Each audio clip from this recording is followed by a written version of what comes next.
Are you an injured runner faced with a difficult decision? Do you keep running and risk further injury, or do you rest and risk not being able to get back to your peak performance?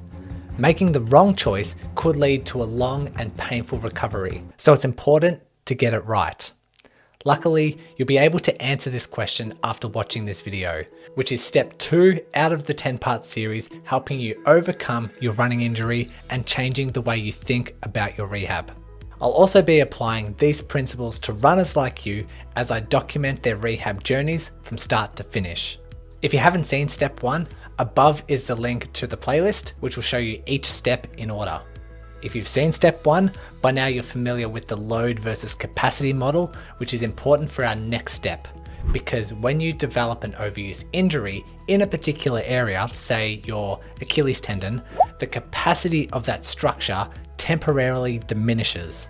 This can happen suddenly, typically with an acute injury, or it can manifest gradually over time as you slowly overtrain the affected area. So step 2 in this 10-step rehab journey is to find the current capacity of this injured site. That way you can stop the diminishing capacity in its tracks and come up with a strategy to gradually restore its capacity. We do this by experimenting with different training loads and observe the symptom response. In other words, exercising within certain pain parameters by following your symptoms during, several hours after, and the next day. We don't just observe the pain during the activity, because some injuries can have a warm-up effect and might be sore for the first few minutes of your running, only to subside or completely disappear once the body's warmed up. Don't be fooled and see this as a green light to continue exercising, because if you exceed the capacity of the injury within this run, it will return with vengeance the next day. So Brody, what is considered acceptable levels of pain? Good question, and pay attention to this answer because I'll be revisiting this several times over these 10 videos. And it is a very vague blanket statement which may need to be tailored just for you and your condition, but pain during exercise can be less than a 4 out of 10, but symptoms need to return to baseline in less than 24 hours. If it's less than 12 hours, it's even better. Let's revisit Cody's situation from the last video.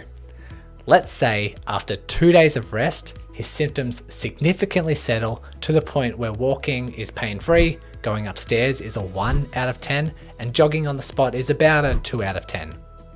To try to find his level of tolerance, he tries 3 by 30 seconds of a wall sit with 15 kilograms and weighted step-ups 3 by 6 each side with a 10 kilogram weight.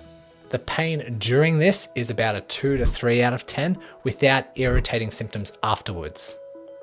The next day, he conducts another experiment and tries a 25-minute slow run while avoiding hills. The pain increases to a 3 out of 10 by the end of the run, and the next day he notices a 3 out of 10 pain going upstairs. This means he hasn't returned to baseline because in his settled state, the stairs were actually a 1 out of 10, now they're a 3. So he needs to go back to the drawing board. The next day, he repeats his safe strength exercises because he knows he can tolerate those. And then the following day, he tries 15 minutes of running. The pain reaches a 2 out of 10 and his symptoms return to baseline by the end of the day. Congrats Cody, you've found your knee's capacity to tolerate load. While less than a 4 out of 10 is advised, someone interprets the rates of pain very differently. So this is where I like to offer a better description. I like to say that a 4 out of 10 is usually pain that is strong enough to cause minor compensations or apprehensions to exercise. In other words, it might lead to a limping or being overcautious when exercising, which can then overload other areas of the body. But Brody, shouldn't we aim for pain-free exercises instead? This is where a fine balance between your strength and training loads should take place, because you can't continue training above your capacity and further irritate symptoms. But you can't completely rest because it doesn't do anything to restore its capacity. When people completely rest their injuries, it follows a trend that I like to call the pain rest weakness downward spiral. This is a long-term downward trend I see way too often. Runners rest their injury too long, which deconditions the area. They then return to running and it increases pain. They think to themselves that they need more time off to heal and therefore continue to rest, further weakening the body. For example, Cody could have 7 days off running and then try running for 10 minutes. Notice there's pain and immediately decides to rest for another 7 days. By the time he returns, his levels of tolerance is so low that any volume of running creates a flare-up. So this second lesson of the series is imperative to avoiding the pain rest weakness downward spiral. Okay, so now we have acceptable pain guidelines. Use these in your running, in your cross training, and during your strength rehab exercises. For rehab specific advice, based on your injury, you'll have to wait till step 4, so be patient.